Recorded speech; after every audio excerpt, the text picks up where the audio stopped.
ಮಾಡ್ತಾ ಇದೆ.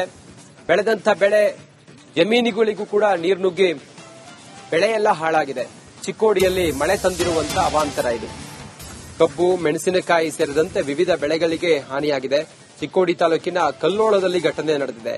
ಬೆಳೆ ಹಾನಿಯಿಂದಾಗಿ ಗ್ರಾಮದ ರೈತರು ಕಂಗಾಲಾಗಿದ್ದಾರೆ. ಸರ್ಕಾರ ಸೂಕ್ತ ಪರಿಹಾರವನ್ನು ಕೊಡಬೇಕು ಅಂತ ಹೇಳಿ ಆಗ್ರಹ ಮಾಡ್ತಾ ಇದ್ದಾರೆ.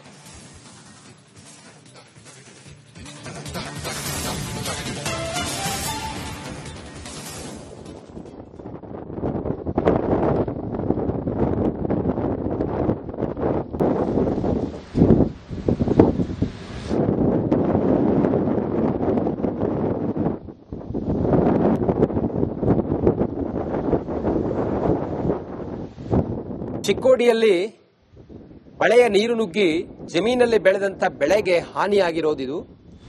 ನೀವೇನ್ ಗಮನಿಸ್ತಾ ಇದ್ದೀರಲ್ಲ, ಮೆಣಸಿನಕಾಯಿ ಎಲ್ಲ ಬೆಳೆದಿದ್ರವರು ಚಿಕ್ಕೋಡಿಯಲ್ಲಿ ಕಬ್ಬು, ಮೆಣಸಿನಕಾಯಿ ಹಾಗೆ ಬೇರೆ ಬೇರೆ ಬೆಳೆಗಳನ್ನೆಲ್ಲ ಬೆಳೆದಿದ್ರು. ಆ ಬೆಳೆಗಳೆಲ್ಲವೂ ಕೂಡ ನೀರಿನಲ್ಲಿ ಈಗ ಕೊಳೆತು ಹೋಗ್ತಾ ಇದೆ.